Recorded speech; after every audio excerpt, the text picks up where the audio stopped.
오늘 본문은 이 하나님께서 또 모세를 세우시는 그런 장면입니다.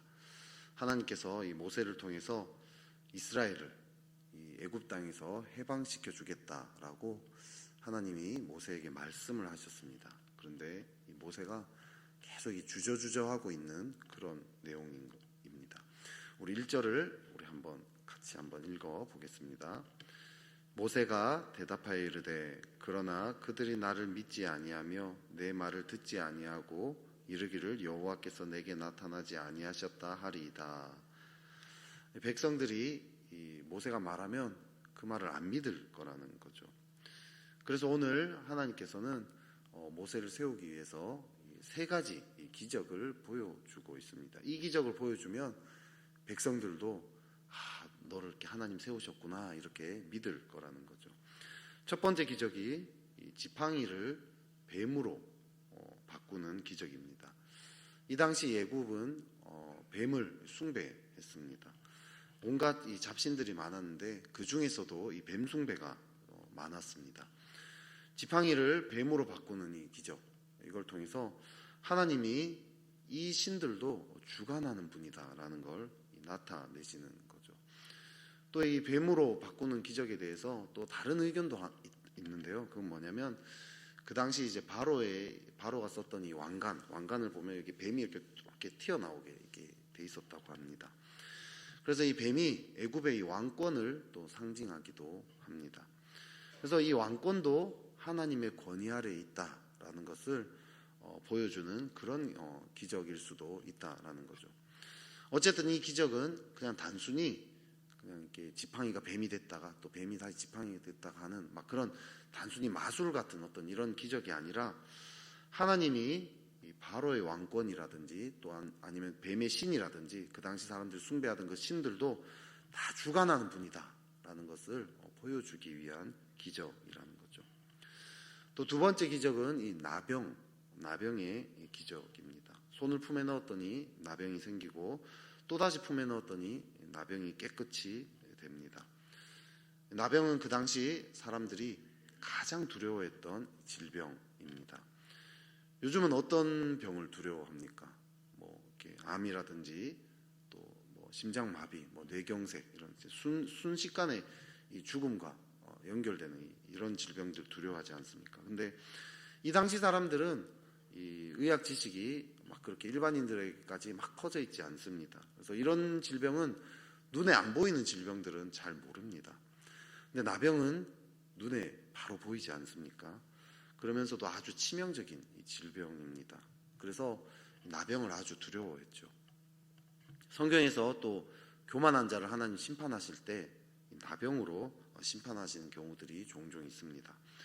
나병은 이 하나님의 심판을 또 상징하기도 하는 거죠. 그렇기 때문에 이 당시 사람들이 가장 두려워했던 질병 하면 이 나병입니다. 근데 그 두려워하는 그 질병도 사람들이 제일 두려워했던 것도 하나님의 주권 아래 있다라는 것을 보여주는 그런 기적이라는 거죠. 세 번째 기적은 나일강의 물을 피로 만드는 기적입니다. 나일강은 그 당시 애굽의 번영을 상징합니다. 나일강이 엄청난 그 물을 애굽에 공급을 했던 거죠. 그 당시 애굽이 얼마나 강대하고 화려한 문명이었습니까? 주변 나라에 이 그 애굽의 그 강대함들이 쫙 퍼져 있었는데 알려져 있었는데요. 요 나일 강물을 피로 만든다. 이것은 애굽의 번영도 하나님의 주권에 달려 있다. 하나님이 통제하신다라는 것을 또 나타내는 그런 기적인 거죠. 그래서 이 기적들은요 단순히 그냥 신기한 일이 일어났다 이런 걸 이야기하는 게 아닙니다. 이 뱀의 신, 또 바로의 왕권들, 또 사람들이 가장 두려웠던 어떤 질병, 또 나일강의 이런 엄청난 경제적인 번영, 이런 모든 것들이 다 하나님의 주권 아래 있다라는 것을 나타내는 그런 기적이죠. 그런 하나님의 어마어마한 기적을 상징하고 있습니다. 근데 중요한 것은 이런 기적이 무엇을 통해서 시작이 되고 있습니까? 우리 2절을 또 한번 읽어보겠습니다. 2절 읽겠습니다. 시작. 여호와께서 그에게 이르시되 내 손에 있는 것이 무엇이냐? 그가 이르되 지팡이니이다. 모세가 백성들이 자기를 안 믿을 거라고 이야기했더니 하나님이 이렇게 얘기할 수도 있잖아. 안 믿을 거라. 내가 직접 그 사람들한테 나타나서 믿게 만들겠다. 내가 직접 말해가지고 너를 따르라라고 내가 얘기하겠다. 하나님 그렇게 하실 수 있는데 직접 그런 걸 하지 않으시고요. 하나님 말씀하시는 거는 네 손에 있는 게 뭐냐로 시작을 합니다. 네가 가진 그것으로부터 시작하겠다라는 거죠. 하나님은요, 우리와 함께 우리를 통해서 일하시기를 원하십니다. 이게 참 중요한 일입니다. 하나님 직접 일하실 수 있는 분이십니다. 충분히 그렇게 하실 능력이 있으시죠. 근데 하나님은 사람을 통해서 일하십니다. 하나님이 어떤 일을 행하실 때 중요한 방식은 사람을 먼저 세우시는 거죠. 그래서 그 사람에게 감동을 줍니다. 그 사람을 설득을 합니다. 그 사람과 교제하면서, 그 사람과 친밀하게 교제하면서 그 사람과 함께 하나님의 일을 행하십니다. 하나님은요, 하나님과 함께 그렇게 일하고자 하는 사람들을 기다리시는 거죠. 하나님께 쓰임받고자 하는 그런 사람들을 기다리십니다. 그리고 그 사람을 통해서 하나님의 일을 일으키십니다. 근데 그 사람과 어떻게 또 일하고 있습니까? 모세가 가진 것을 오늘 하나님이 물으셨습니다. 모세가 가진 것, 이 지팡이 아닙니까? 이 지팡이는 어떤 지팡이입니까? 모세가 목자로 양을 칠 때 쓰던 그냥 지팡이입니다. 특별한 어떤 그런 지팡이가 아닙니다. 아주 평범하고 흔한 지팡이. 그 당시 목자라면 누구나 하나 정도 가지고 있는 그런 지팡이입니다. 그런데 이 지팡이가 하나님의 손에 들렸더니 어떤 일이 벌어집니까? 하나님의 엄청난 그 주권을 나타내는 그런 엄청난 기적의 지팡이가 되는 거죠. 하나님은 사람과 함께 일하십니다. 그리고요, 그 사람이 가진 것으로 일하십니다. 근데 중요한 건 그 사람이 무엇을 가졌느냐, 그건 별로 중요하지 않습니다. 평범하고 흔한 것이라도 상관이 없는 거죠. 하나님의 손에 들리기만 하면 하나님의 놀라운 일이 일어납니다. 평범한 것이 비범하게 쓰이는 거죠. 어떤 사람이 아프리카에 여행을 갑니다. 동네 아이들이 돌멩이를 가지고 공기놀이를 하고 있었습니다. 그 사람이 돌멩이를 유심히 쳐다봅니다. 계속 쳐다보더니 그 아이들한테 $1를 주고 돌멩이를 삽니다. 아이들은 이게 웬 떡이냐 하면서 이제 돌멩이를 파는 거죠. 흔한 돌멩이니까요. 그 사람이 그 돌멩이를 가지고 가서 가공을 합니다. 알고 봤더니 다이아몬드인 거죠. 공기놀이에 쓰임받던 돌멩이가 결혼식 신부의 목을 빛나게 만들어줍니다. 아이들에게 산 가격의 10,000배, 그런 가격에 팔리게 되는 거죠. 아이들에게 다이아몬드는 돌멩이에 불과합니다. 그냥 평범하게 가지고 노는 놀이 기구죠. 아이들은 그게 얼마나 가치 있는지 알아보지도 못하고 그걸 활용할 줄도 모릅니다. 하지만 보석 세공자에게 들어갔더니 다이아몬드가 됩니다. 세상에서 가장 아름답고 값비싼 광물이 됩니다. 우리는 스스로 가진 것을 돌멩이 정도로 보는 거죠. 길가에 널려 있는 다른 돌멩이와 다를 바 없는 그냥 평범하고 흔한 것으로 여깁니다. 내가 가진 거 가지고 도대체 뭘 할 수 있을까 싶습니다. 공기놀이밖에 못할 것 같습니다. 실제로 내가 가진 것은요, 평범합니다. 특출나지 않습니다. 그냥 목동들이라면 누구나 흔히 가지고 있을 만한 평범한 지팡이 하나밖에 없는 것 같습니다. 근데 TV나 이런 데 보면 어떻습니까? 엄청난 사람들 나오지 않아요. 이들이 가진 건 대단한 것 같습니다. 외모도 뛰어나고요, 머리도 뛰어나고, 체력도 좋고, 운동도 잘하고요, 말하는 센스도 뛰어납니다. 가지고 있는 지식도 많은 것 같습니다. 나는 거기에 비해서 너무 별거 아닌 것 같습니다. 평범합니다. 아니, 평범도 안 되는 것 같아 보입니다. 과거에는 그래도 체력과 건강이 있었는데 이제는 그것조차 희미해지는 것 같습니다. 그런데요, 그건 아무런 상관이 없다라는 거죠. 중요한 건 하나님의 손에 들렸느냐입니다. 하나님의 손에 들리면 달라집니다. 똑같은 지팡이가 아닙니다. 하나님이 기적을 나타내는 엄청난 도구가 됩니다. 전지전능한 하나님은 공깃돌같이 흔한 돌멩이도 다이아몬드로 만들 수 있습니다. 흔한 목동의 그 지팡이, 그걸 통해서 그 당시 최고로 번영한 나라인 그 애굽 땅에 하나님의 기적을 나타낼 수 있었다라는 거죠. 중요한 것은 내가 나를 쓰느냐 아니면 하나님이 나를 쓰느냐라는 거죠. 내가 무엇을 가졌느냐가 아니라 누가 나를 쓰느냐입니다. 꿈이 있는 자유라는 가수가 부른 너 결코라는 CCM 곡이 하나 있습니다. 거기서 이런 가사가 나옵니다. 너는 결코 작지 않도다. 너를 위해 이루신 주님의 능력을 보라. 너는 이제 약하지 않도다. 내 안에 계신 주님이 세상보다 크시니. 그리고 뒤에 가사는요. 너의 삶이 조그맣고 너의 삶이 평범하게 보여도 내 삶을 주님께 맡겨라. 이런 가사가 있습니다. 지금 내 삶이 어떻게 느껴지십니까? 평범한 지팡이처럼 느껴지십니까? 평범한 돌멩이처럼 느껴지십니까?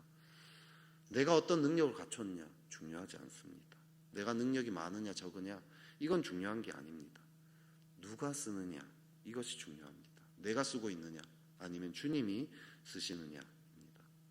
내가 쓴다면 내 힘으로 할 수 있는 평범한 일 그것만 하다가 끝이 납니다. 양치는 거 이런 거 이상 못하겠죠. 내가 할 수 있는 일만 하다가 끝이 납니다.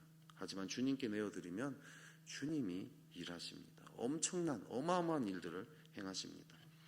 이렇게 하나님께 내가 가진 것을 다 드릴 때 하나님이 일하시는 거죠.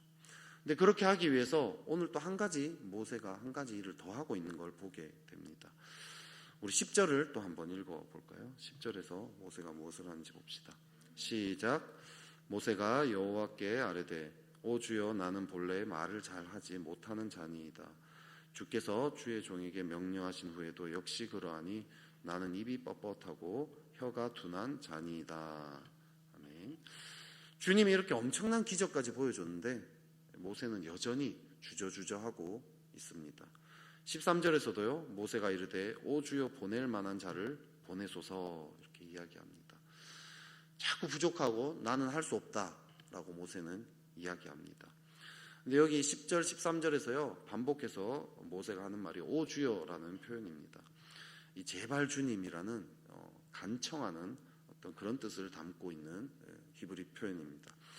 이 표현은요 주의 환기를 의도하는 표현이랍니다. 상황을 확 뒤엎어서 얘기하는 표현입니다. 주님이 이렇게 얘기하라고 했지만 모세는 다시 그걸 뒤집어서 이야기하는 그런 표현입니다. 그래서 이걸 보면요 모세가 좀 구질구질해 보이는 그런 느낌이 있습니다. 주님이 이렇게 기적까지 보여주시고 구구절절 계속 설명하고 설득을 하는데 이제 담대하게 나갈 법하지도 않겠습니까? 근데 모세는요 계속 이렇게 얘기합니다. 주님 저는 말 못해서 안 돼요. 주님 보낼 만한 다른 사람, 말 잘하는 다른 사람 좀 보내주세요. 나는 안 됩니다. 계속해서 이렇게 구질구질한 표현들을 하고 있습니다. 그런데 이건요 구질구질한 게 아닙니다. 정말 그러면 하나님께 애초에 나가지도 않겠죠. 그냥 도망치고 회피할 것입니다. 근데 모세는 하나님께 쓰임 받으려고 하다 보니까 자기 마음에 걸리는 게 있는 거죠. 그 걸림돌을 가지고 도망치거나 회피하는 게 아니라 그리고 그냥 없는 척 하는 게 아니라 하나님께 가지고 나아가서 씨름을 했다는 거죠. 청년 사역을 이렇게 할 때요, 참 이렇게 수련회에서요 많은 이렇게 청년들이 은혜를 받고 결단을 합니다. 주님 나라 위해서 살겠습니다. 그리고 막 제가 이렇게 이 청년부를 책임지겠습니다. 제가 대한민국을 책임지겠습니다. 제가 전 세계를 열방을 책임지겠습니다. 막 결단을 합니다. 이건 좋은 거죠. 근데 그렇게 뜬구름 잡듯이 대한민국과 열방을 책임지겠다라고 말만 하고는 그냥 끝나버립니다. 사실 이 청년은 아직 큐티도 매일 꾸준히 못하는 그런 사람입니다. 매일 아침 무기력하게 아침에 일찍 일어나지도 못하고 늦잠까지 늘 무기력하게 일어나는 것도 해결 잘 못하는 사람입니다. 그렇게 뜬구름 잡듯이 결단을 하고는 그 다음날 아침 여전히 무기력하게 늦잠을 잡니다. 그럼 어떻게 해야 합니까? 주님 제가 대한민국 책임지고 싶은데 열방을 책임지고 싶은데 아직 늦잠이 해결이 안 됩니다. 제가 이렇게 연약합니다. 이렇게 얘기해야 되지 않겠습니까? 이 걸림돌을 가지고 하나님 앞에 이야기하면서 씨름을 해야 하지 않겠습니까? 거기서부터 출발해야 하는 거죠. 그렇게 기도하다 보니까 지금 대한민국이나 열방이 문제가 아니구나. 지금 내 삶이 문제군요. 주님. 자, 밤늦게까지 인터넷으로 무너지는 이런 것들로부터 주님 저를 건져주십시오. 주님, 제가 주님 앞에 씨름하겠습니다. 도와주십시오. 이렇게 기도해야 되지 않겠습니까? 하나님께 쓰임받으려고 하면요, 각자 다 뭔가 걸림돌들이 다 있습니다. 중요한 건 그걸 정직하게 주님 앞에 가지고 나아가느냐, 계속해서 끝까지 포기하지 않고 씨름을 하며 나아가느냐, 아니면 그냥 이런 게 있으니까 안 되겠지 하고 그냥 덮어두고 회피하고 도망치고 말아버리느냐인 거죠. 모세는 하나님이 지팡이를 가지고 나아가라고 했는데 두렵습니다. 자기 말을 잘 못하는 거죠. 그게 계속 뭔가 마음에 걸림돌입니다. 이렇게 할 수도 있죠. 주님, 그렇습니다. 주님 말씀대로 헌신하겠습니다. 말만 하고 막상 두려워서 바로 앞에 안 나갈 수도 있지 않겠습니까? 그러면 아무 일도 없는 것이 되는 거죠. 모세는 정직하게 자신 안에 그 걸림돌을 가지고 주님께 이야기했습니다. 그랬더니 주님이 대답하십니다. 대답을 듣고도 여전히 두려워요. 그래서 또 다른 사람을 보내달라고 또 이야기합니다. 끝까지 그 안에 있는 그 걸림돌이 해결될 때까지 씨름을 했습니다. 아론을 붙여주겠다는 그 하나님의 응답을 듣고서야 모세는 움직이기 시작합니다. 하나님께 나아갈 때, 하나님께 쓰임 받으려고 할 때 무엇이 내 안에 걸리십니까? 그걸 가지고 그냥 덮어두고 언젠가 하나님 쓰시겠지, 이게 아니라 그 걸림돌을 가지고 정직하게 하나님 앞에 씨름해야 합니다. 그러면 하나님은요, 결국은 응답해 주십니다. 내 안에 그것이 사라질 때까지, 그래서 하나님께 마음껏 쓰임 받을 때까지 우리는 평생을 사실은 씨름해야 하는 자들입니다. 하나님은 우리와 함께 일하시기 원하십니다. 우리를 통해 그 하나님 영광 나타내시기 원하십니다. 우리는 다만 하나님께 쓰임 받고자 나를 내어드리기만 하면 됩니다.